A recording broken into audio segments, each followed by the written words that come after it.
Hi friends, welcome back. तो friends, अभी का वीडियो है how India became the pharmacy of the world.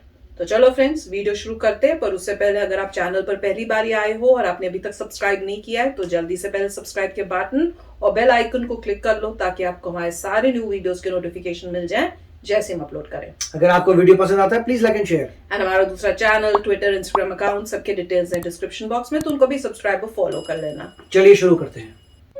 1969 में इंडिया की फार्मास्यूटिकल इंडस्ट्री अपने खुद के मार्केट के अंदर सिर्फ 5% मेडिसिन के लिए जिम्मेदार थी और आज अपने खुद के मार्केट में 95% मेडिसिन का मार्केट शेयर वो रखती है। ग्लोबली डेवलपिंग मार्केट की अगर हम बात करें तो यहाँ पर 85% जो भी मेडिसिन होते हैं वो हमारे देश के अंदर बनते हैं और साल 2020 में पूरे वर्ल्ड के लिए 64% मेडिसिन जो बनी वो हमारे देश में ही बनी थी और इसलिए इंडिया को फार्मेसी ऑफ द वर्ल्ड के नाम से भी जाना जाता है। और ये नाम इंडिया को मिला कैसे, इसके बारे में आज हम जानेंगे।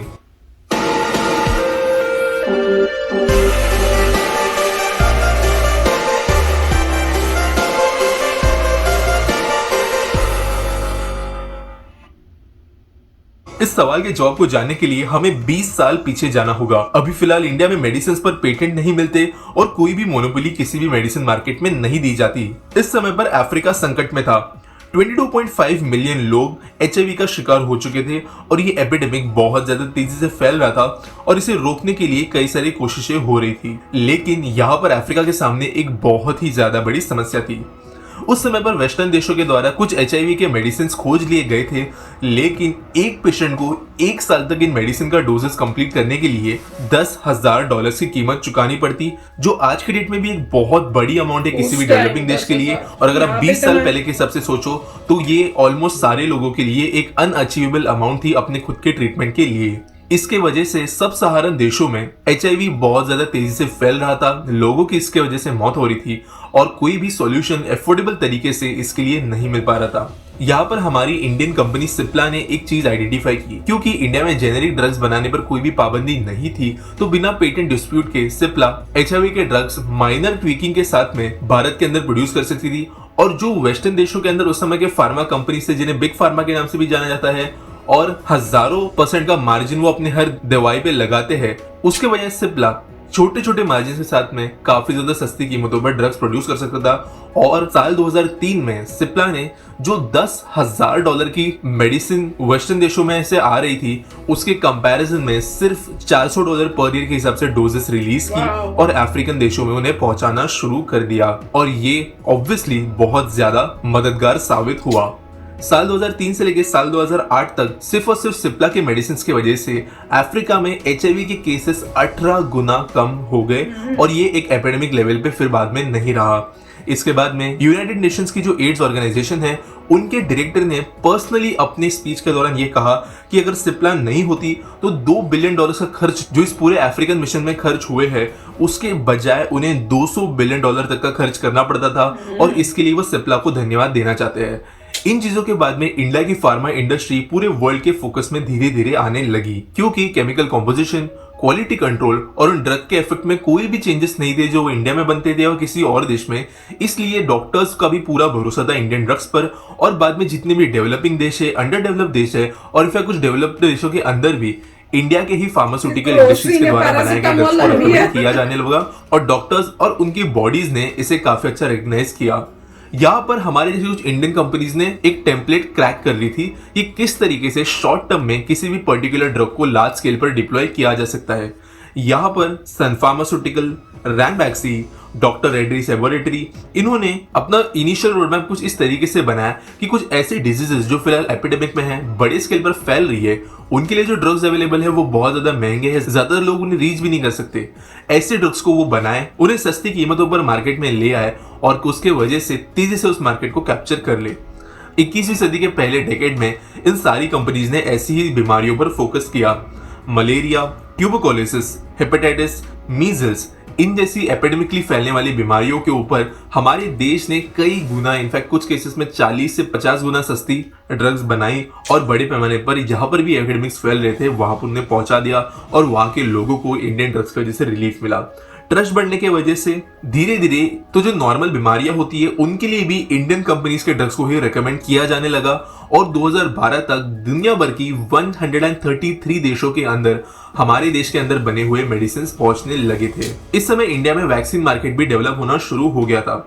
अब ऑब्वियसली 2010 से लेकर 2015 के बीच में फार्मा इंडस्ट्री अच्छी खासी डेवलप हो गई थी, लेकिन one of the biggest reasons कि हमारे देश के अंदर की वैक्सीन इंडस्ट्री इतनी ज्यादा बड़ी कैसी हो गई, इसके पीछे भी यूनाइटेड नेशंस का थोड़ा बहुत हाथ है। दोस्तों, आप में से कई लोग जानते होंगे कि यूनाइटेड नेशंस की जो हेल्पिंग वाली एजेंसीज होती है, जो दुनिया भर के कई सारे अंडर डेवलप देशों के अंदर वैक्सीनेशन के काम करती है, उन्हें एक लिमिटेड बजट मिलता है और ऑब्वियसली उनका काम है कि उस बजट के अंदर ज्यादा से ज्यादा लोगों की वो मदद कर पाए। वेस्टर्न कंट्रीज में जो वैक्सीन बन रही थी उसके द्वारा एक दो देश भी ठीक से वैक्सीनेट नहीं हो पाते, जबकि हमारे इंडिया के अंदर बनी हुई वैक्सीन उसी कीमत पर पूरे के पूरे कॉन्टिनेंट्स को वैक्सीनेट करा सकती थी और इंडिया के पास में वो कैपेसिटी भी थी उन्हें प्रोड्यूस करने की। और यूनाइटेड नेशंस ने जो भी वैक्सीन आज तक यूज की है वो इंडिया में ही बनी और आज की डेट में दुनिया भर में हर 3 में से 1 वैक्सीन इंडिया में ही बनती है और साल 2021 में यह आंकड़ा 2 में से 1 हो गया है, यानी हर दूसरी वैक्सीन 50% ऑफ वैक्सीन इंडिया के अंदर ही बनती है। अब मैंने कई बार ये मेंशन कर दिया कि इंडिया की वैक्सीन और ड्रग्स बहुत सस्ते हैं, चीप है, लेकिन इससे मेरा मतलब क्या है थोड़ा कंटेक्स्ट के साथ में समझते हैं। कुछ ड्रग्स का एग्जांपल हम यहाँ पे लेंगे। HIV की जो वैक्सीन नॉर्मली मार्केट में मिलती है उसका एक डोजेज 2500 रुपीज का पड़ेगा अगर आप इंडियन काउंटर पार्ट से वो मेडिसिन खरीदो तो, जबकि वही चीज इंडिया में 12 रुपए में मिल जाती है। हेपेटाइटिस C की दवाई 49,000 रुपीज पर डोज है, जबकि इंडिया में 151 रुपीज में बन जाती है। ब्लड कैंसर या ल्यूकेमिया के लिए जो मेडिसिन होते हैं वो हर डोज के लिए 8,860 रुपीज की कीमत पर इंटरनेशनल मार्केट्स में अवेलेबल है, जबकि इंडिया में सिर्फ 66 रुपीज में ये ड्रग्स बन जाते हैं। अस्थमा की बीमारियों के लिए जो गोलियां मिलती है वो इंटरनेशनल मार्केट में 300 रुपीज पर डोज है, जबकि इंडिया में ये 4 रुपए तक नीचे आ जाती है। ट्यूबरकुलोसिस के लिए भी 9,233 रुपीज पर डोज की जो दवाइयां है वो इंडियन फार्मास्यूटिकल इंडस्ट्री 30 रुपए में बना देती है, जबकि किडनी और लिवर कैंसर जैसी बीमारियों के लिए जब इंटरनेशनल मार्केट में लोग 11,595 रुपीज चुकाते हैं, वही इंडिया में ये काम 111 रुपए में हो जाता है। और इसलिए दुनिया भर में जो ह्यूमैनिटेरियन ऑर्गेनाइजेशंस है, NGOs है, यूनाइटेड नेशंस की बॉडीज है, जो भी इंसानियत की भलाई के लिए काम करने वाले ट्रस्ट है, वो इंडिया की फार्मास्यूटिकल इंडस्ट्री को बहुत ज्यादा सपोर्ट करते हैं सारे के सारे इंटरनेशनल ऑर्गेनाइजेशंस के अंदर। Recently Israel, Japan, US, EU इन कंट्रीज के अंदर की कुछ बड़ी फार्मास्यूटिकल कंपनी, जैसे मैंने कहा जिन्हें बिग फार्मा के नाम से जाना जाता है, इन्होंने इंडिया के फार्मास्यूटिकल इंडस्ट्री के अंदर जो भी रूल्स हमारे गवर्नमेंट के द्वारा अप्लाई होते हैं उन्हें चेंज कराने की कोशिश की ताकि मार्केट के अंदर हम और ज्यादा ग्रो ना हो पाए।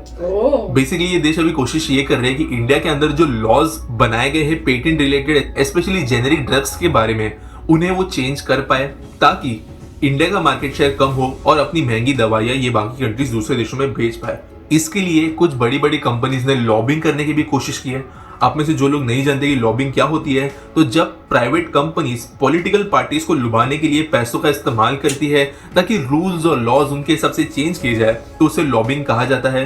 कुछ देशों के अंदर ये लीगल भी होता है, US और यूरोप के देश भी इसके अंदर शामिल है। और ऐसी लॉबिंग करते हुए इंडिया की फार्मा इंडस्ट्री को पीछे ढकलने की कोशिश की जा रही है आज की डेट में।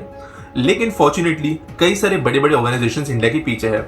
डॉक्टर्स विदाउट बाउंड्रीज, कुछ UN के ऑफिसर्स और जितने भी फ्रेंडली देश आज हमारे साथ में है, वो इंडिया को बैक करते हैं फार्मा इंडस्ट्री के अंदर और वो चाहते हैं कि मेडिसिन सस्ती ही रहे और बिग फार्मा कोई भी रूल इंडिया के खिलाफ पास नहीं कर पाए। इसके बावजूद इंडियन गवर्नमेंट में आज थोड़ा प्रेशर है कि वो थोड़े बहुत रूल्स चेंज करे अपने पेटेंट से रिलेटेड ताकि इंटरनेशनल मार्केट के अंदर उन पर कोई सैंक्शंस वगैरह ना लगे। लेकिन मोस्टली जो सपोर्ट आज इंडिया को मिल रहा है और स्पेशली 2021 में जो इंपॉर्टेंट रूल आज इंडिया का बन गया है पूरी दुनिया को हेल्दी रखने के लिए, उसके वजह से आने वाले कुछ सालों तक तो बिल्कुल भी किसी देश के द्वारा हमें प्रेशर आते हुए नहीं नजर आएगा, क्योंकि फिलहाल वही देश आज लाइन में खड़े हैं वैक्सीन लेने के लिए, दवाइयां लेने के लिए। इसके लिए रिसेंट में तो ये होना काफी ज्यादा मुश्किल है। आज इंडिया की फार्मास्यूटिकल इंडस्ट्री $50 बिलियन की वैल्यू रखती है और साल खत्म होने तक यानी 2021 दिसंबर तक ये अकेली इंडस्ट्री $70 बिलियन तक पहुंच जाएगी, ऐसा मार्केट एस्टिमेट लगाया गया है। पिछले ही साल कई सारी छोटी फार्मा इंडस्ट्रीज डबल या ट्रिपल भी बन गई है और इनके स्टॉक्स मल्टीबैगर बन चुके हैं कुछ सेक्टर्स के अंदर, और इसलिए और ज्यादा पोटेंशियल नजर आ रहा है इंडियन फार्मा इंडस्ट्री के बड़े होने में, और इस तरह इंडिया बन गई फार्मेसी ऑफ द वर्ल्ड। तो दोस्तों ये रही आज की वीडियो। तो फ्रेंड्स, अमेजिंग वीडियो। स्टार्टिंग से बताया कि कैसे हम लोगों ने स्टार्ट किया और कैसे आगे प्रोग्रेस किया, और कैसे वर्ल्ड को जरूरत थी और सस्ती मेडिसिन चाहिए थी। अमेजिंग ये था कि लुक आप देखो प्राइस डिफरेंस, और सच्ची बात है क्योंकि हम यूएस में हमें खुद दिखता है कि अगर हम दूसरी मेडिसिन लेते हैं उसकी मतलब आप सोच ही नहीं सकते वो लेने का अगर आपके पास इंश्योरेंस नहीं है। इंश्योरेंस लेने के बाद भी कई मेडिसिन हैं जो बहुत महंगी होती हैं, $200 $400 की वो मेडिसिन होती हैं, मतलब इंश्योरेंस के बाद भी कट कटाकर। पर अगर आप वही जेनेरिक लेने की कोशिश करो तो बहुत ही सस्ती पड़ती हैं। आप शॉक में चले जाते हो कि इतना मेजर डिफरेंस है। तो इंडिया तो वही ना, जैसे मैं बोलती हूँ, हम लोग बोलते हैं कि भाई इंडिया जो है बहुत ही एक अच्छा काम कर रहा है वर्ल्ड के लिए कि इतनी सस्ती मेडिसिन वो बनाता है और देता है बाकी कंट्रीज को, खासकर वो कंट्रीज वो एरियाज जहां पे उनके पास पैसे नहीं है, गरीबी है, अंडर डेवलप्ड या डेवलप्ड अभी तक डेवलप्ड कंट्रीज नहीं बनी है। तो बहुत ही अच्छी बात है और ऐसे ही इंडिया करता रहे। पर स्टॉप करने के लिए हजारों लोग आएंगे, रिस्ट्रिक्शंस होंगी, पर we need to stay strong. Right, काफी अच्छा वीडियो था। और ये बात सही है कि 25 साल से पहले जब मैं आया था यहाँ पे तो मुझे बहुत बड़ा धक्का लगा था जब डॉक्टर ने कहा था कि ये मेडिसिन है। मैंने कहा मेडिसिन क्या बड़ी बात है, कोई बात नहीं। गया तो खरीदने का बिल आया तो मैंने कहा इतनी महंगी मेडिकेशन है। और फिर पता चला कि भाई उन मेडिकेशंस की जेनेरिक्स भी नहीं थी, तो वो मेरे को बड़ा धक्का लगा कि जेनेरिक नहीं है। और फिर मैंने पता किया तो बोलते हैं इंडिया पता लगा वो तो कुछ भी नहीं है, तो सस्ती आराम से मिल जाती हैं। तो वो पहले जो होता था यूएस में जेनेरिक भी अलाउ नहीं करते थे। फिर धीरे धीरे जब जेनेरिक्स आने लग गई तब आपको परमिशन चाहिए होती थी अपने डॉक्टर की, क्या जेनेरिक्स ओके हैं। मतलब अगर आप जाते हैं किसी से खरीदने के लिए, डॉक्टर ने आपको बोला ये मेडिसिन ले लीजिए, आप जाते हैं, आप उसको बोलते हैं देखो भैया मेरे को इसकी जेनेरिक दे दो, तो बोलेगा नहीं तुमने परमिशन ली है अपने डॉक्टर से।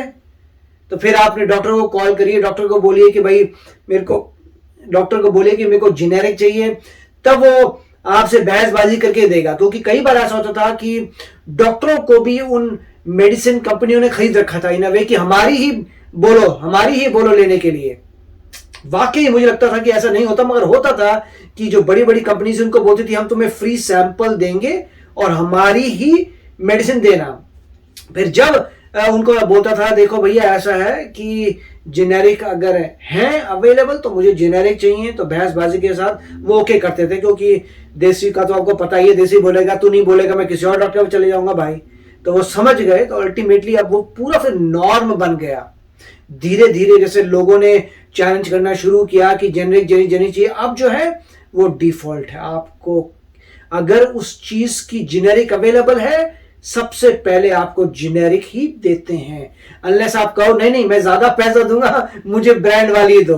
राइट, तो अब 25 साल में इतना चेंज हो गया। और डेफिनेटली एक रीजन ये था कि जेनेरिक्स जबरदस्त बनने लगी। और इंडिया एक मेजर फैक्टर है कि इंडिया और इजराइल भी, तो इजराइल और इंडिया दोनों इतनी जेनेरिक्स बनाते थे कि जगह जगह आ रही थी कि लोग इतने पीछे पड़ गए। अल्टीमेटली ये हो गया कि हाँ सभी को जेनेरिक्स दो। और मैं ये भी कहूंगा कुछ रिटेल चेन्स ऐसी आ गई जो इकोनॉमिकल हैं, उन्होंने भी पॉपुलराइज किया कि लोगों को क्यों महंगी बेचते हो जब जेनेरिक अवेलेबल है। और क्यों, क्योंकि ये बड़ी चेन्स थी, इनकी सप्लाई चेन्स जाती थी इंडिया तक, तो वो इंडिया से लाते थे यहाँ बेचे। तो मेरे ख्याल से सप्लाई चेन नाम नहीं लूंगा, बट बड़ी सप्लाई जो रिटेल कंपनीज उन्होंने भी हेल्प की कि हमारी नेटवर्क में जेनेरिक अवेलेबल है तो लोगों को जेनेरिक दो, उनका भी पैसा बचाओ। तो फिर भी काफी अच्छा वीडियो, तो वेरी नाइस। यस फ्रेंड्स, तो चलते हैं, मिलेंगे नेक्स्ट वीडियो में बहुत ही जल्द। Till then take care and bye bye. तो अगर आप मेरे इस चैनल पे नए हो तो जल्दी से सब्सक्राइब के बटन को